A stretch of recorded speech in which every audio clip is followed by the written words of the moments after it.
Olá, começa agora mais um programa Justiça nas Ruas. O tema de hoje é sobre direitos humanos, as políticas públicas nessa área.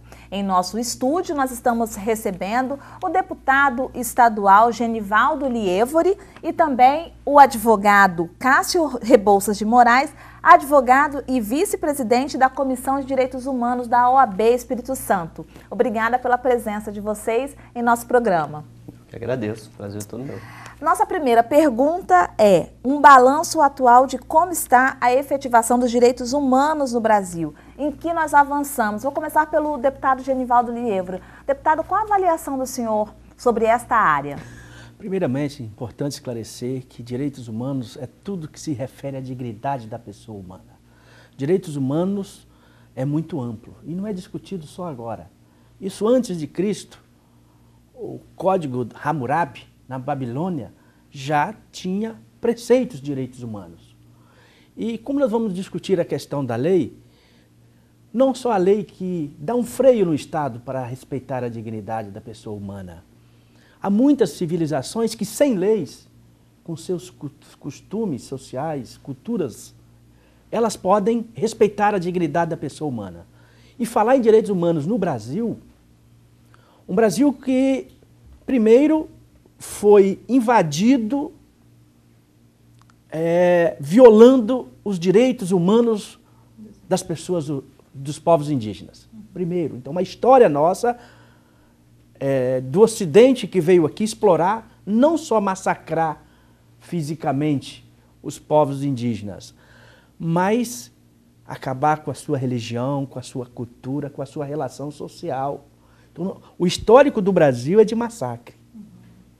A escravidão, que era a lei estabelecia que podia escravizar os nossos irmãos negros, estava na lei. Então a lei nem sempre ela é boa para os direitos humanos. Então eu acredito que ainda avançamos. Eu vou dizer aqui, Cássio, e é um prazer estar aqui, que Cássio é companheiro lá do Conselho Estadual de Direitos Humanos, e um tema que nós sempre debatemos lá.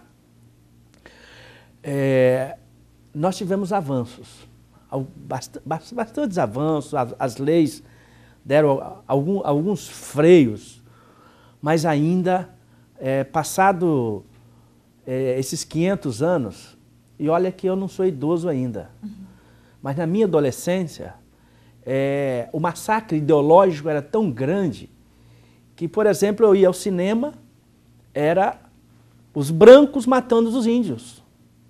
Fui massacrado. Então nós tínhamos o índio, os povos indígenas eram preguiçosos e violentos. Então foi tudo uma violação da minha dignidade enquanto ser humano, de que eu tinha que pensar igual pensa a Europa, igual pensa os Estados Unidos. Então essa violação que está aí, que a gente nem se fala nela. É verdade. Então por isso que discutir esse tema. Até hoje a discriminação com os negros está aí na televisão. Eu fiquei horrorizado que eu vi um jornal de grande circulação aqui do Espírito Santo, quando aprovou a lei de estender os direitos às domésticas, na capa tinha uma negra. Será que é só os negros que são domésticos? É uma discriminação, é uma violação da dignidade das pessoas humanas. Então, doutor Cássio, como é que o senhor verifica aí a efetivação dos direitos humanos? Qual a avaliação que o senhor faz? O deputado foi longe, né? Buscou lá, na época do descobrimento do Brasil, a chegada dos portugueses aqui junto aos povos indígenas.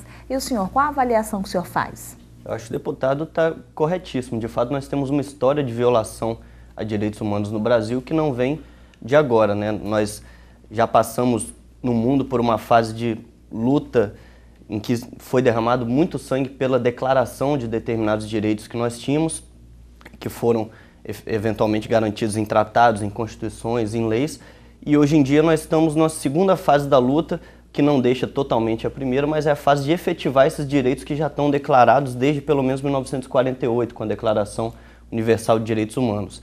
E mesmo assim, apesar de ter mais de 60 anos de direitos declarados, que em tese deveriam já ter sido aplicados, nós temos um problema de efetivá-los na prática. Como o deputado falou, nós temos uma história no Brasil que já foi fundado sobre uma violação de direitos humanos dos índios que estavam aqui, passamos por 20 anos de ditadura militar, em que os resquícios desse ranço punitivo da polícia, do Ministério Público e dos poderes do sistema punitivo permanecem, e esse é o tipo de problema que nós temos que lidar hoje em dia, com efetivar direitos que na lei já estão garantidos. A lei, em tese, em abstrato, ela é muito boa na sua maioria, né? Falta a gente colocar na prática. Deputado, qual é a dificuldade de implementar o que está na lei? Olha, a partir principalmente de 48, com a Declaração Universal dos Direitos Humanos, os países passaram a também votar leis. A própria Constituição federal, ela é uma declaração, uma carta de direitos humanos, porque quando fala em direitos humanos, para a maioria, isso também está já muito impregnado na sociedade, quem defende direitos humanos defende bandido. Uhum. Isso as pessoas falam. Não, porque direitos humanos ficou só circunstanciado com o direito do encarcerado, direito das minorias. Então, claro que eles têm direitos. Claro que todos precisam ter sua dignidade respeitada.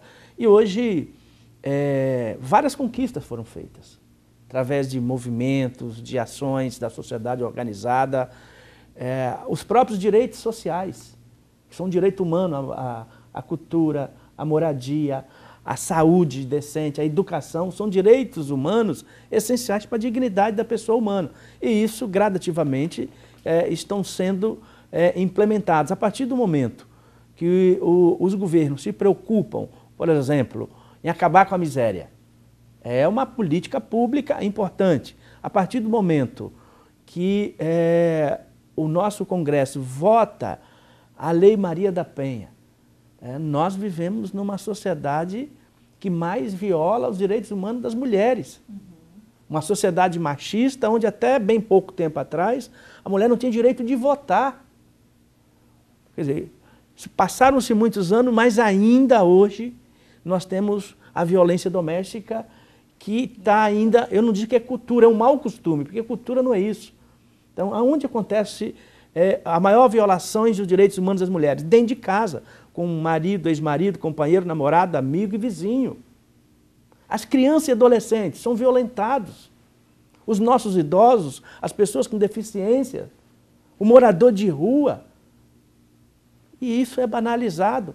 Os jovens que estão sendo assassinados no dia a dia, ceifados da vida, não, o problema é a droga. Gente, não é isso. Então, que sociedade nós estamos construindo? Então, é esse o debate que precisa ser implementado. Cássio, você acha que é necessário uma mudança cultural para efetivamente os direitos humanos valerem? Sem dúvida. Acho que nós ainda temos uma cultura muito punitivista e inquisitória, em especial em relação a processo, a quando se fala de direito penal, de aplicação de lei penal, de crime, de sistema penitenciário, mas também diversas outras questões que envolvem, por exemplo, a aplicação da normatividade heterossexual e machista, por exemplo, que reflete, por exemplo, na violência doméstica contra a mulher, na discriminação contra gays, por exemplo. Alguns passos, a sociedade tem mostrado que ela, pelo menos, está aberta, né? Porque quando se discute, quando coloca as questões, né, assim, a mídia, por exemplo, violência doméstica, é o Estado que realmente, o Espírito Santo é o Estado que carrega a marca de ser o Estado onde mulheres, o maior número de mulheres são vítimas de violência doméstica, mas pelo menos está se falando, né? Os direitos, por exemplo, agora dos homossexuais, né, têm sido colocados aí em questão, todo dia a imprensa trabalhando maciçamente em cima desses temas. Vocês acham que isso já é uma mudança positiva a favor dos direitos humanos ou não? Acho que sim, né? O debate sobre direitos humanos é sempre muito importante, desde que coloquem as duas partes para se discutir, não fique só em um lado da questão. E no caso dos homossexuais é o caso que nós tínhamos falado ali. Eles, por exemplo, lutam para direitos que ainda não foram declarados para eles, mas depois de declarados surge a segunda parte da luta ainda, que é a parte da efetivação desses direitos. A nossa Constituição, ela garante que todos são iguais perante a lei. E ainda as interpretações no judiciário, no Ministério Público, das próprias pessoas, não reconhece essa dignidade. Então, se todos são iguais perante a lei, não se deve discriminar ninguém por religião, por orientação sexual. Então, todos devem ser efetivamente respeitados. E uma questão que eu não abordei no início da minha fala, principalmente os países ricos. Eles cuidam do direito humano interno, têm boas leis, mas ao mesmo tempo, como aconteceu recentemente com a guerra no Golfo, pressionaram a ONU para que, por interesse econômico e social, podiam fazer uma intervenção bélica no Iraque. E muitas vezes também esses países ditos desenvolvidos têm uma boa norma interna de direito humano, mas violam do estrangeiro, do migrante, que vai ao seu país trabalhar, lá são massacrados. Que o direito humano, ele é universal, ele não tem barreiras, ele não tem nação. É isso que nós precisamos entender, porque nós estamos ainda com a cultura que eu disse no início. Nós fomos violados e crescemos numa sociedade marcada pela violação. Então, para romper isso, os preconceitos, a discriminação, não basta só a lei. Existe solução para poder dirimir a violação dos direitos humanos? Uma solução única, se existisse, já teria sido implementada. Infelizmente, isso parte de uma cultura jurídica, de falta de interesses políticos também dos governantes, mas também, eventualmente, existe vontade, mas não existe estrutura para efetivar direitos humanos. Como o deputado havia mencionado, nós temos direitos em que o Estado ele precisa, de fato, prestar um serviço, e existem outros direitos em que para se respeitar, basta que o Estado não faça nada, né? Esses são o caso da maioria dos direitos do artigo 5º da Constituição, que são os direitos garantidos fundamentais. Porém, os direitos que estão dispostos no artigo 6º, que são esses direitos sociais de moradia, alimentação, saúde, lazer, necessitam que o Estado haja e, de fato, gaste dinheiro, políticas públicas para efetivá-los, o que nós não vemos na prática com muita frequência. Deputado, com relação assim, à estrutura, o que vocês colocam que seria uma estrutura mínima para poder fazer os direitos humanos, entendeu, valer de verdade? O nosso país já, com ampla participação popular, elaborou o Programa Nacional de Direitos Humanos. Ali são elencados as diretrizes para você construir uma sociedade verdadeiramente democrática. Isso tem a ver com democracia, com participação, com direito. Aqui no Espírito Santo, também após um amplo debate com a sociedade, audiências públicas, já tem um documento do Programa Estadual de Direitos Humanos e o Plano Estadual de Educação em Direitos Humanos. Como é que é esse plano? Que é esse plano? Nas escolas, lá no ensino fundamental, os nossos alunos terem conhecimento do que é direitos humanos. Porque se nós não mudarmos a cabeça de quem está chegando agora, nós vamos continuar reproduzindo a violação dos direitos humanos. Então o Espírito Santo se estrutura para implantar o programa e o plano de educação em direitos humanos.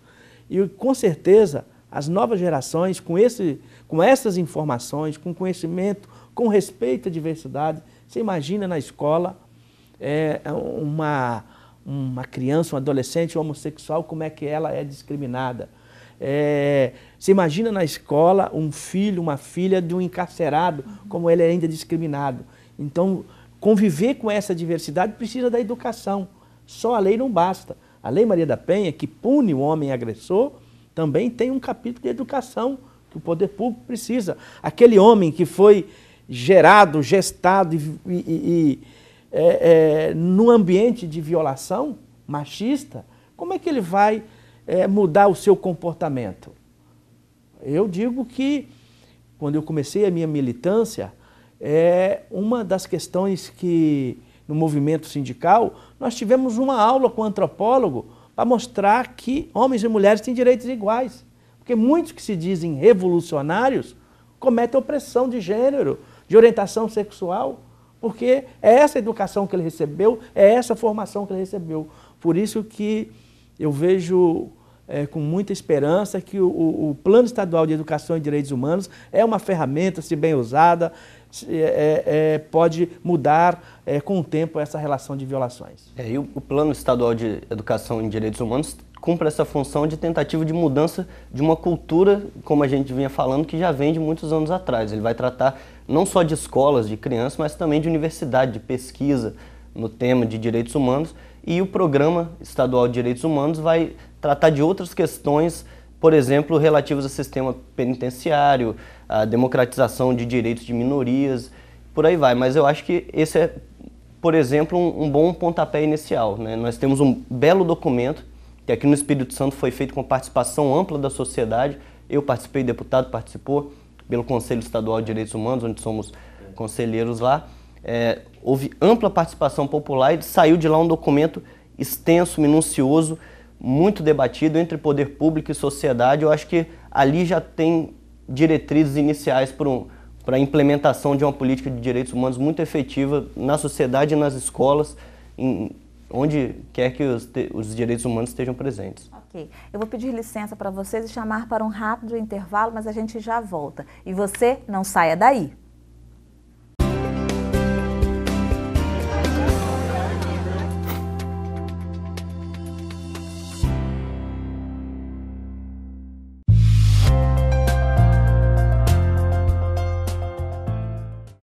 Com a maior população negra do estado, São Mateus está localizada a 220 quilômetros da capital.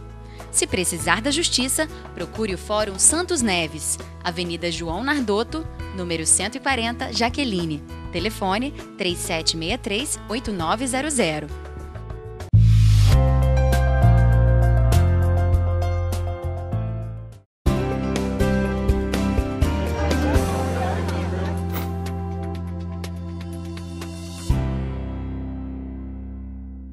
Voltamos com o programa Justiça nas Ruas. O tema desta edição é a efetivação dos direitos humanos. Nós estamos recebendo o advogado Cássio Rebouças de Moraes, que é o vice-presidente, né, da Comissão de Direitos Humanos da OAB Espírito Santo, e também o deputado estadual Genivaldo Lievre, que é presidente da Comissão Estadual de Direitos Humanos da Assembleia Legislativa.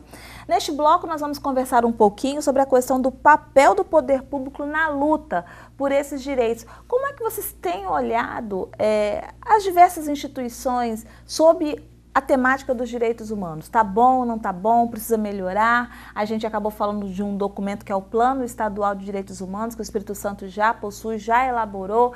E a partir daí, como é que as outras instituições, como é que vocês estão observando a atuação das demais instituições? Olha, infelizmente o papel do Estado tem sido bem contraditório na relação com direitos humanos, porque ao mesmo tempo em que o Estado ele tem a obrigação de efetivar esses direitos humanos, que ele mesmo declara através de suas leis, o maior violador de direitos humanos é o próprio Estado. Isso não vem de agora, né? Vem de já muito tempo atrás. É cultural. Cultural e centenário, né? Michel Foucault falava mesmo que a história das penas aplicadas pelo Estado é muito pior do que a história dos crimes cometidos pelos cidadãos. E de fato é muito mais cruel. Hoje em dia nós temos, por exemplo, o Espírito Santo, que é réu na Corte Interamericana de Direitos Humanos, justamente por violações de direitos humanos dentro do sistema penitenciário e dentro do sistema socioeducativo aqui do Espírito Santo, né? Nós temos direitos, como já dissemos, declarados em lei, que não são aplicados nem dentro de instituições controladas pelo Estado, muito menos nas ruas. Deputado. Olha, tem várias iniciativas. O governo federal, ele criou uma Secretaria de Direitos Humanos, uma Secretaria Especial da Mulher, para justamente colocar na ordem do dia a discussão da violação dos direitos humanos. E a partir do governo federal, os governos do Estado, os municípios também institucionalizaram isso, criando as suas secretarias estaduais de direitos humanos, municipais. Os parlamentos, até bem pouco tempo, não tinham uma comissão de direitos humanos, de cidadania. Também uma criação nova aqui no Espírito Santo. Não tem 20 anos que criou-se essa comissão na Assembleia Legislativa do Espírito Santo. Então o tema foi, inclusive, inserido pela ex-deputada Brice Bragato, uma lutadora de direitos humanos. Ela que propôs a criação da Comissão de Cidadania e Direitos Humanos na Assembleia do Estado do Espírito Santo. Eu falei também da legislação, a Lei Maria da Penha, ela veio fruto dessa discussão da violação dos direitos humanos. Mas ainda, nós temos muito o que fazer. A esperança, como eu já disse, é você mudar a cabeça das pessoas. Nós, infelizmente, nós temos um monopólio dos grandes meios de comunicação. São eles que praticamente fazem a cabeça das nossas crianças e adolescentes. Eu lembro do filme Brasil, Além do Cidadão Kane, que foi produzido na década de 90, onde, principalmente no início da década de 90, com muita miséria no Brasil, tinha um programa da Xuxa para as criancinhas, das 8 ao meio-dia. E esse programa abria todo dia, todo mundo, uma musiquinha dizia todo mundo está feliz, e não estava todo mundo feliz, mas a partir dali todo mundo estava feliz. Ou também, como os meios de comunicação, eles têm uma grande importância, por isso que os países discutem o marco regulatório. Então, quando fala em direitos humanos, nós estamos falando do comportamento das pessoas. Então, não é uma lei que vai mudar a ideia, a pessoa que foi forjada dentro de uma situação de formação. Então, todos os esforços do governo são bem-vindos. São bem-vindos. Por exemplo, agora, há um ano atrás, vai fazer um ano, foi instalada a Comissão da Memória e da Verdade para apurar os crimes de graves violações de direitos humanos durante a ditadura militar, que só não torturou, matou, exilou, mas também cerceou diversas lideranças, massacrou. Foi um período em que congelou tudo nesse país, não só a liberdade individual, mas a formação. Nossa, eu vivi isso. Eu falo de quem viveu, que na ditadura que cerceou muitas mentes. Então, essa violação está sendo agora esclarecida. O direito à memória e à verdade, isso precisa... Ainda a população não entendeu o que é um direito humano, você saber o que aconteceu no seu país para não voltar a repetir isso. E muitas vezes também, como o deputado mencionou, a mídia, os meios de comunicação prestam inclusive um desserviço aos direitos humanos quando tentam vincular direitos humanos a direito de bandido, de ladrão, de menor, inconsequente, quando na verdade é o que já foi mencionado aqui. Direitos humanos são para todos os humanos, simplesmente pela condição de sermos humanos. Existe uma campanha, inclusive, do governo federal que fala direitos humanos, para ter basta ser. É isso que são direitos humanos. Então, quando se critica direitos humanos dos outros, na verdade, você está criticando direitos que são seus também.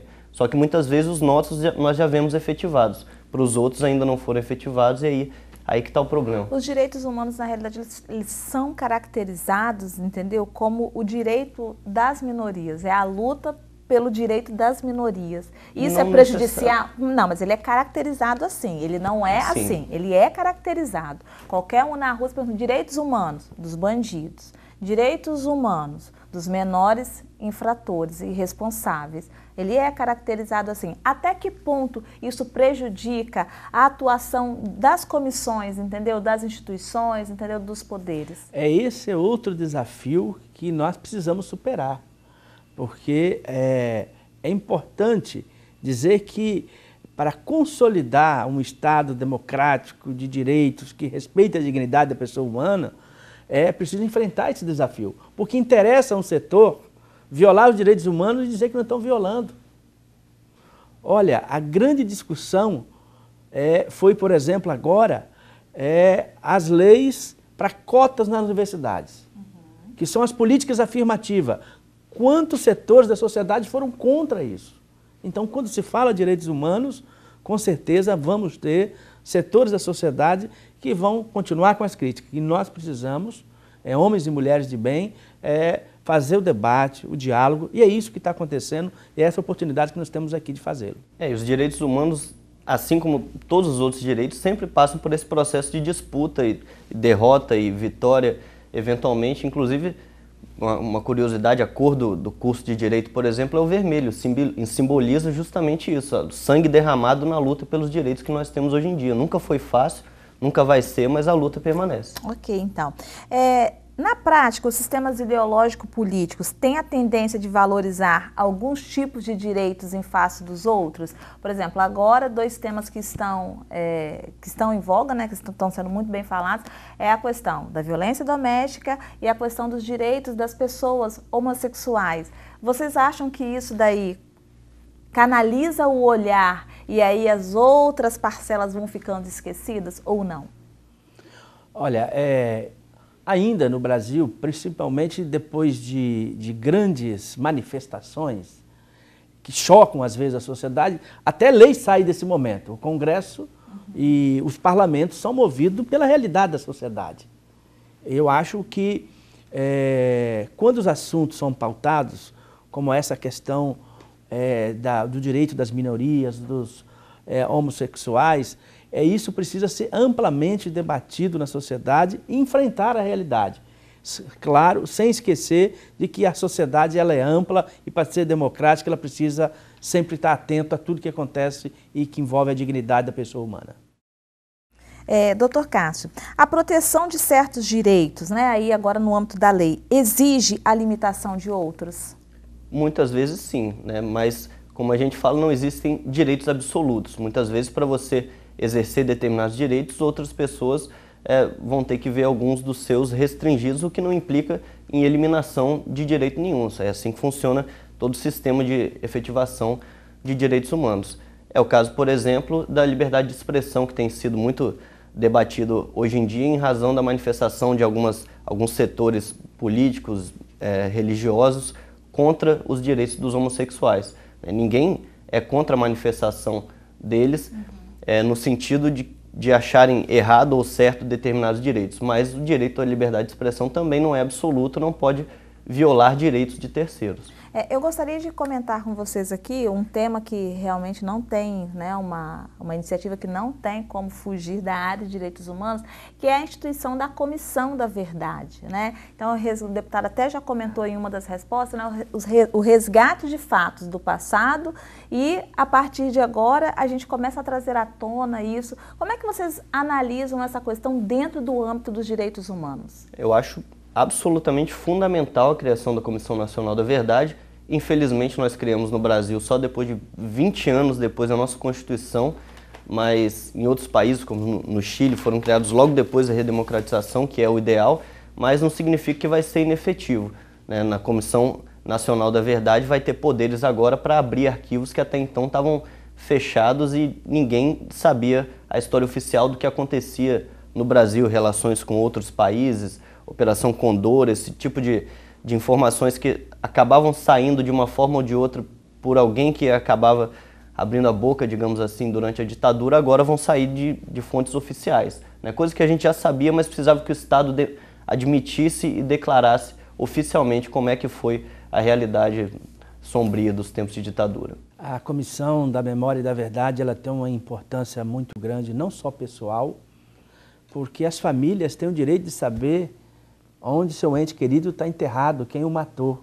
Então, até hoje, os que sumiram durante a ditadura, os que foram assassinados, a família não tem informação aonde ainda está o corpo. Então, o direito de enterrar os nossos mortos é um direito, mas também tem uma importância para a sociedade, para conhecer a verdade, a história do seu país, para não repeti-la.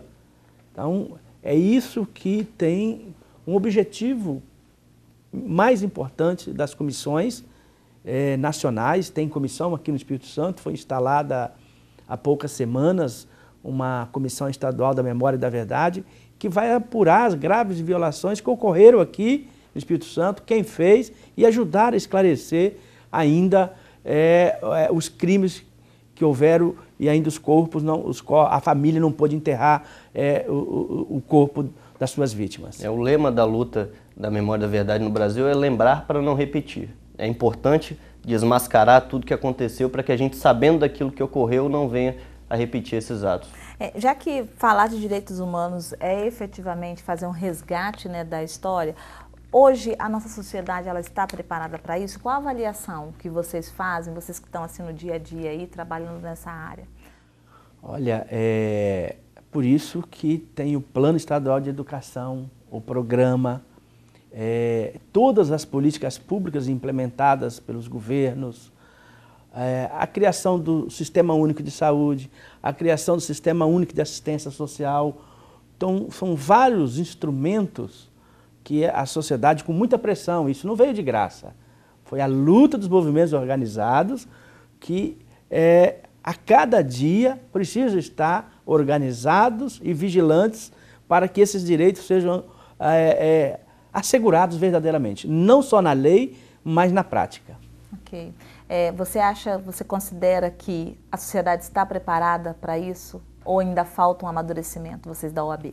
Não, eu acho que a sociedade já está absolutamente preparada para conhecer a verdade e ainda que não estivesse, não se precisa preparar a sociedade para saber a realidade do seu país. Muitas das verdades que vão surgir agora vão chocar e vão envergonhar muita gente da sociedade, mas que não significa que deva ficar por baixo dos panos como sempre ficou. Ok, então.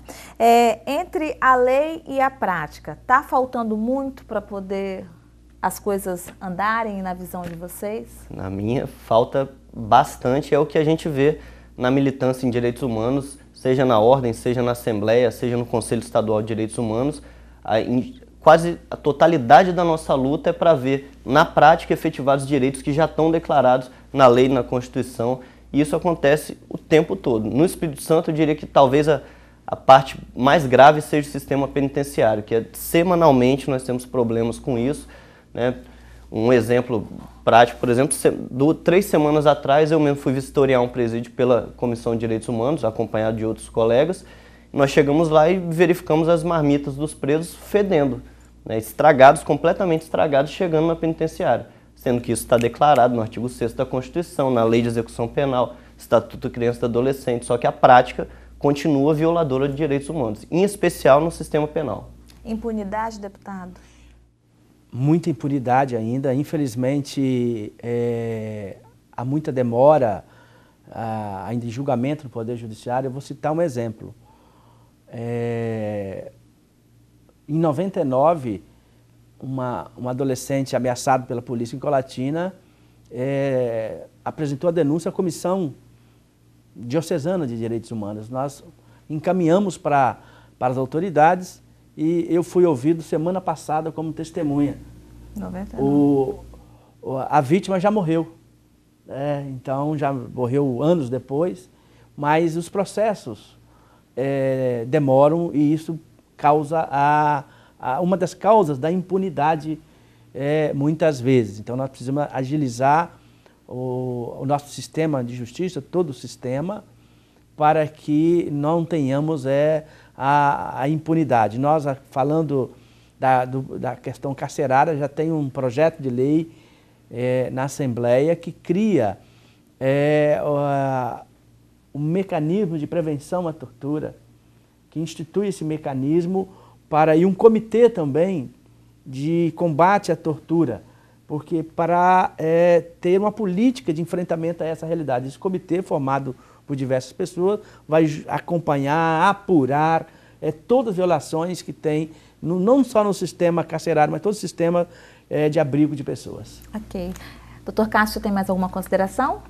Não, eu gostaria de agradecer o convite, participar do programa e dizer que eu estou sempre aberto e à disposição para quando precisarem. Ok, deputado. Eu agradeço também a estar aqui com o Cássio, representando a Ordem, a justiça nas ruas. É importante, é nas ruas, na organização, que nós vamos transformar esse Estado, esse país, cada vez um Estado mais democrático e respeita a dignidade da pessoa humana. E a você que nos acompanhou, o nosso muito obrigada pela sua companhia. Continue com a nossa programação. TV Justiça Espírito Santo, cidadania e transparência para você.